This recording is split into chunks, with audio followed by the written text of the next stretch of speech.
আসসালামু আলাইকুম, শুভ দুপুর সবাইকে। কয়েকদিন যাবতই আমার মনে হচ্ছিল একটু ডাটা দিয়ে কোনো মাছ দিয়ে, শিং মাছ যেমন, তারপরে ট্যাংরা মাছ দিয়ে রান্না করে খেতে। তো যখনই আমার হাজব্যান্ডকে বলি ডাটা নিয়ে আসতে, সে অনেকগুলো নিয়ে আসে।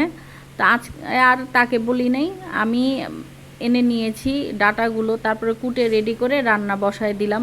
তো আজকে ডাটার তরকারিটা রান্না করব শিং মাছ দিয়ে। ডাটার তরকারিটা রান্না করার পর যেরকম তরকারি সবসময় রান্না করি, এই জন্য আর আমি এখানে আর কিছু বললাম না। তো রান্না করার পর আগে আমি মাছটা ভেজে নিয়েছিলাম এই কড়াইতেই, তারপরে এই কড়াইতেই এই তরকারিটা রান্না করি। তো রান্না করার পর তরকারিটা সবাই খাচ্ছে খুব মজা করে, এখন আর আমার মুখে মজা লাগছে না। কি একটা অবস্থা! এত দিন যাবত আমার ডাটার তরকারি খেতে ইচ্ছা করতেছিল, মনে হচ্ছিল ডাটার তরকারিটা খাবো আমি খুবই করে।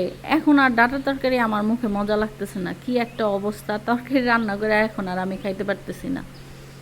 যাই হোক, তরকারিটা আবার সবাই, আমি জিজ্ঞেস করতেছি সবাইকে যে রান্না ভালো হয়েছে তো, খাওয়া যাচ্ছে? সবাই খাচ্ছে, আমার হাজব্যান্ড খাচ্ছে, মেয়ে খাচ্ছে, ছেলে খায় না। তো এখন আর আমার মুখে ভাল লাগতেছে না। কি একটা অবস্থা! যাই হোক,